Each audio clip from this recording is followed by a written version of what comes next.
Акыркы 3-4 күндөн бери мен ошол элди аралап жүрөм да, жөнөкөй элдердин арасында жүрөм. Мына Чоң Алайда болдум, Ошто, Өзгөндө болдум, Жалал Абадта болдум, жана Балыкчыда болуп келдим, жана башка жерлерде. Ошентип бир 4-5 күндөн бери элди тыкыр айланып, элдин арасындагы элдин оюн, тилегин билип карап келе жатам да. Ошол жерде бир 2 чоң суроо пайда болуп калды. Ошол суроолорду мен элге айтып жеткизип коеюн. Биринчи бул бүгүнкү күндөгү мамлекетибиздеги эң көйгөйлүү маселелердин бири бул азык-түлүккө жана эт азыктарына болгон баалардын өсүшү боюнча.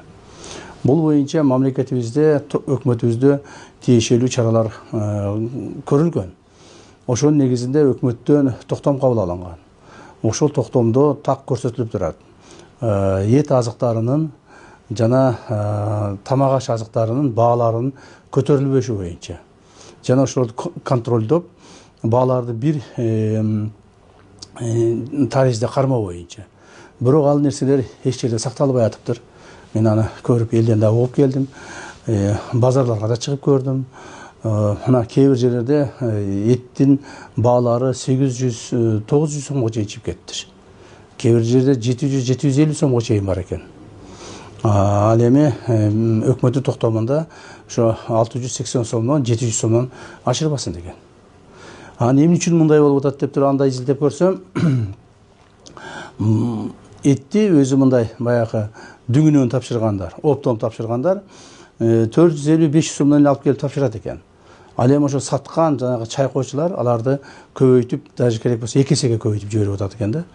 Ошондуктан биз ушул нерселерди, бааларды контролдошубуз керек. 450 сомдон алып келип сатса, 500 сомдон алып келип сатса, 550 сомдон сатса болот. 1 килограмм этке 50 сом кошсо болот. Ашып кетсе 100 сом кош 1 килограмм этке. Ошондо 600 сомдон сатса болот. Ал эми бизде болсо 700, 800, 900 сомдон болуп кетип атыптыр. Муну ким контролдош керек эле? Мамлекет тарабынан. Муну мамлекет тарабынан контролдоого алган госантимонопольный комиссия бар. Ошолор агентство бар, ошолор караш керек эле. Жергиликтүү бийлик органдары караш керек эле. Акимдер, мэрлер, губернаторлор, эскиче айтканда губернаторлор, мына ошолорду тыкыр көзөмөлдөп, жана ошону өкмөттүн токтомун ишке ашырыш керек эле. Бирок бүгүнкү күндө жергиликтүү бийлик органдары такыр карабай койгон. Алар өздөрүнүн жумуштарын аткарбастан бул нерсеге кайдыгерлик кылышкан. Ушул боюнча жергиликтүү бийлик органдарынын башчыларына мен кайрылып кетер элем, жана айтып кетер элем. Мындан ары базардагы баалардын кайсылар региондо болсо өсүшүнө, ошол өкмөт койгон талаптарды, токтомдордун аткарылбашына жергиликтүү бийлик органдары жетекчилер жооп бересиңер. Жооп бересиңер. Шылтоо болбойт. Эгерде кайсыл жерде эттин баасы 700 сомдон, 680 сомдон жогору болуп кеткен болсо, ошол жердеги аким, мэр, губернатор түздөн-түз жооп бересиңер. Жана ошого силер кабинетте эле отура бербестен, жанагы ошол өзүңөрдүн жумушуңарды кылып жүрө бербестен элди аралаш керек. Базарга чыгыш керек, базар баасын көрүш керек. Ошол күндө ошол жерге өзүңөрдүн адамдарды коюш керек. Жана ошолордон маалыматтарды алып туруш керек. А силер болсо аны жасабай атасыңар. Ошондуктан бул боюнча мен силерге каттуу эскертүү берип коеюн. Бул бир. Экинчи бир чоң маселе бул бүгүнкү күндөгү дагы деле ошо өкмөттүн токтому кабыл алынган, жанагы закон тишина деп коет. Жанагы саат 10дон кийин, кечки саат 10дон кийин тойлордун баары токтош керек экен. Туурабы? Тойлордун, баягы оюн зооктордун, жанагы түнкү клубтардын баардыгы иш жумушун токтотуш керек. Элге эртең мененки таңкы саат 7ге чейин тынчтыкты бериш керек деген бизде токтом кабыл алганбыз. Бирок ал дагы аткарылбай атыптыр. Аны мен кантип билдим? Аны мен мына жакында эле ошол мамлекетибиздин түндүк тарабында, Бишкекте бир коллегабыздын тою болду, ошол жерге бардым. Алардын тою түнкү саат 12ге чейин уланды. Эч ким аларга тийген жок. Андан кийин кече эле мына Жалал Абадта ошол бир туугандарыбыздын тоюна бардым. Алардын тою дагы түнкү саат 11ге чейин уланды. Эч ким чыккан. Так. Демек, жерлерде ошол жанагы айтылган өкмөттүн токтомунда кабыл алынган тынчтыкты сактоо, саат 10дон кийин тынчтык сактоо бул такыр аткарылбай атат да, аткарылбай атат. Аны аткартыш ким караш керек эле? Кимдер муну аткартыш керек эле? Муну кайра эле ошол шаардын мэрлери, райондун акимдери, облустун губернаторлору, жергиликтүү бийлик органдарынын өкүлдөрү ошону карап, ошону аткартыш керек эле. Токтомдо так жазылган алардын милдеттери. Бирок алар ага көңүл бурбай атышат. Ошондуктан мен азыр дагы ошол мэрлерге, акимдерге, губернаторлорго дагы бир мына силерге жазуу жүзүндө токтомду кабыл алса аткарбайт экенсиңер, мен өзүмдүн сөзүм менен силерге тапшырма берип кетейин. Урматтуу жергиликтүү бийлик органдары жетекчилери. Бир дагы жерде саат 10дон кийин бардык тойлор токтош керек. Оюн зооктор токтош керек. Түнкү клубдар токтош керек. Кафе, ресторандар ишин токтотуш керек түнкү саат 10дон кийин. Эгерде кимдир бирөө кайсыл бир ошол ресторандардын оюн зоок өткүзгөн же болбосо жанагы тойлорду өткүзгөндөрдү ушул тартипке баш ийбей турган болсо, анда светтерди өчүрүп койгула. Светтерди өчүргүлө. Бул биздин өкмөттүн кабыл алынган токтомунда так жазылган. Аны аткарбай атпайсыңарбы? Ошондуктан бүгүндөн баштап, мына бүгүн 13 ноябрь, бүгүндөн баштап бир дагы жерде Кыргызстандын бардык территориясында саат 10дон кийин той болбош керек. Тойлорду 10го чейин жасагыла. 10дон 10 мүнөт өткөндө ресторандардын свети толук өчүш керек. Толук өчүш керек. Анан кийин кээ бирлер айтат, мен ресторанда жыйнашым керек эле. Мен ресторандын идиш аягын жуушум керек эле.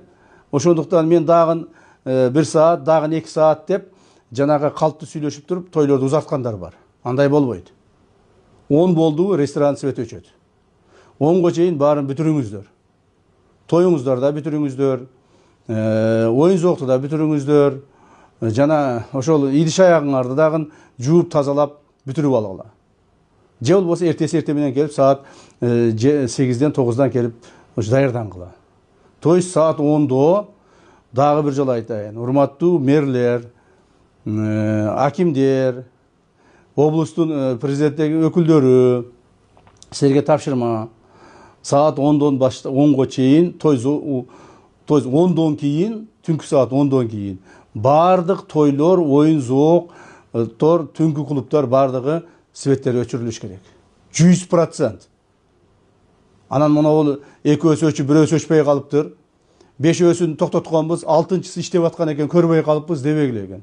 Кайсыл жерде иштеп атканын көрбөй калган мэр болсо, билбей калган аким болсо, же байкабай калган губернатор болсо, алар жоопко тартыласыңар. Мен мындан ары мына бүгүндөн баштап бардык укук коргоо органдарына, коопсуздук органдарына тапшырмаларды берип атамын. Ушул маселелерди тыкыр көзөмөлгө аласыңар. Себеби силерге токтомду кабыл алып бердик, токтомду да аткарбайт экенсиңер. Мына токтомду кабыл алып койду өкмөт. Бирок бардык эле оюн зооктор 12-1ге чейин болуп атат. Караган эч ким жок. Эми мындай болбойт. Ошондуктан ушул маселеге өзүңүздөр жакшы көңүл буруңуздар деп айтмакчымын. Андан сырткары мына бизде мен кече эле бир ошол маалымат каражаттардан көрүп калдым. Мектептердеги светтерди кечки саат 6дан кийин өчүрүп коюп атпсыңар. Бул туура эмес. Башка жерде өчүрсөңөр дагы мектептин светтерин кечки саат 7ге чейин өчүрбөгүлө. Себеби балдар мектептен чыгат, мектептен тарап, үйлөрүнө кетип, ата-энелери ошол балдарын алып кеткенге мүмкүнчүлүк түзүп бериш керек. Себеби саат 6да свет өчүрүп коюп атасыңар, көчөгө чыгып атышат, же машинасын таппайт, же ата-энесин таппайт. Ушинтип балдарыбыз кыйналып атат. Ошондуктан бул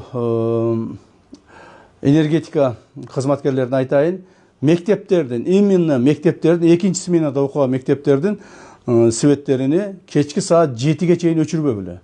Кечки саат 7ден кийин өчүрсөңөр болот. Андан сырткары ушул энергетика боюнча мына сөз болуп кетти, ушул боюнча мен 1-2 ооз айтып коеюн. Биз мына энергетика министри менен ушул маселелерди кабыл алдык жана ушуларды дагы контролдошубуз керек. Кыргыз Республикасынын территориясында март айынын аягына чейин бир дагы майнинг фермалары иштебейт. Эгерде кимдир бирөө майнинг фермасын кошконго аракет кыла турган болсо, катуу жазага тартыласыңар. Бул бир. Экинчиден, бардык мамлекеттик органдар, министрликтер, ведомстволор, мекеме ишканалар кечки саат 6-дан кийин мекеме ишканалардын толук бойдон электр энергиясын өчүргүлө. Себеби кээ бир министрликке кирсең, түнү менен кондиционерлер иштеп турат. Ар бир этажда, ар бир кабинетте эртең менен келгиче жылуу болуп калсын деп кондиционерди жандырып коюп кетасыңар. Андай болбойт. Энергетиктер ушуну катуу көзөмөлгө алалы. Бизде эчкиде бир тоңуп кала турган деле бир 20-30 градус суук жок. Эч нерсе болбойт. Эртең менен жумушка келгениңерден кийин жарым саатта кабинетиңер ысыса. Эч нерсе болбойт. Түнү менен ушу өчүрүп кое турган болот. Кечки саат 6-дан баштап мекеме ишкана, мамлекеттик мекеме ишкана, ведомстволор, органдардын бардыгы светтериңерди өчүрүшүңөр керек. Туура кээ бир мекеме ишканалардын территориясы чоңураак. Аны ал жерде кантип карайбыз дейсиңер. Бир жанагы кароолчу кой болсоңар, 2 кароолчу койгула. 2 кароолчунун ордуна 4 кароолчу койгула. Бирок светтерди өчүргүлө. Мына ушул маселелерди катуураак байкагыла. Конечно, эми жанагы свет өчпөй турган дагы кээ бир мекеме ишканалар бар.